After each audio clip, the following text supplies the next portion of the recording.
घरात पैसा टिकत नाही, कर्ज वाढलंय, मग वास्तुशास्त्रामधील हा उपाय कराच. कधी कधी एखाद्या व्यक्तीवर कर्ज होतो, तो आपल्यावरील कर्ज फेडण्याचा खूप प्रयत्न करतो, मात्र हे कर्ज फिटतच नाही. कर्ज कमी होण्याऐवजी वाढतच जातं. अशा परिस्थितीमधून बाहेर येण्यासाठी वास्तुशास्त्रात काही सोपे उपाय सांगण्यात आले आहेत. त्यातील एका उपायांबद्दल आज आपण माहिती जाणून घेणार आहोत. कधी कधी एखाद्या व्यक्तीवर अशी परिस्थिती येते की त्यांनी आपल्या एखाद्या आर्थिक गरजेसाठी कर्ज घेतलेलं असतं. त्यानंतर तो हे कर्ज फेडण्याचा खूप प्रयत्न करतो, मात्र त्या व्यक्तीचं कर्ज काही कमी होत नाही. उलट त्यानंतर अशा काही परिस्थिती आणि अडीअडचणी निर्माण होतात की हे कर्ज कमी होण्याऐवजी वाढतच जातं.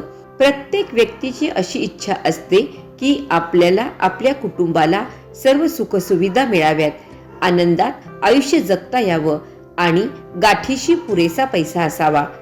यासाठी अनेक जण आयुष्यात प्रचंड कष्ट करतात, परंतु त्यांच्या हातात शेवटपर्यंत काही पैसा टिकत नाही.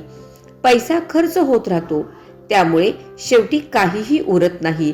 तर अशी परिस्थिती का निर्माण होते? त्याचं मुख्य कारण म्हणजे तुमच्या घरात निर्माण झालेल्या वास्तुदोषामुळे तुमच्यावर अशी परिस्थिती येऊ शकते. तसेच जर तुमच्या कुंडलीमध्ये राहू ग्रह कमजोर असेल तर त्याचा परिणाम म्हणून तुमच्यावरील कर्ज वाढतच जातं. आज आपण यावर उपाय जाणून घेणार आहोत.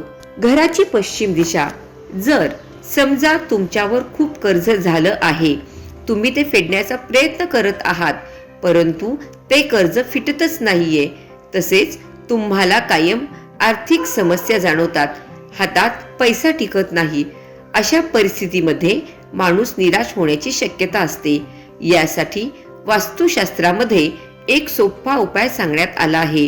तो म्हणजे तुम्ही तुमच्या घराच्या पश्चिम दिशेला चलनी नोटा एका डब्यामध्ये बंद करून ठेवाव्यात. याचं महत्वाचं कारण म्हणजे वास्तुशास्त्रानुसार आपण पश्चिम दिशेला जे काही ठेवतो ते नेहमी आपल्याला दुप्पट मिळत असतं असं म्हटलं जातं. त्यामुळे घराची पश्चिम दिशा ही नेहमी स्वच्छ ठेवली जाते. घराच्या या दिशेला कधीही भंगार सामान किंवा इतर गरजेच्या नसलेल्या वस्तू ठेवू नयेत असं वास्तुशास्त्र सांगतं. मात्र तुम्ही जर पैसे एका डब्यामध्ये बंद करून त्या दिशेला ठेवले तर तुमच्या प्रगतीचे दरवाजे खुले होतात. अकस्मात धन लाभाचा योग मिळतो. व्यवसाय आणि नोकरीमध्ये देखील तुम्हाला चांगल्या संधी प्राप्त होतात असं वास्तुशास्त्रामध्ये सांगण्यात आलं आहे. तसेच तुमच्यावरील कर्ज देखील कमी होतं. दरम्यान जर तुमच्या कुंडलीमधील राहू ग्रह कमजोर असेल तर त्याला प्रबळ करण्यासाठी घरामध्ये पक्ष्यांसाठी दाणे आणि पाण्याची सोय करावी. यामुळे तुमच्या सर्व प्रकारच्या आर्थिक समस्या नष्ट होतात असं देखील वास्तुशास्त्रात सांगण्यात आलेलं आहे.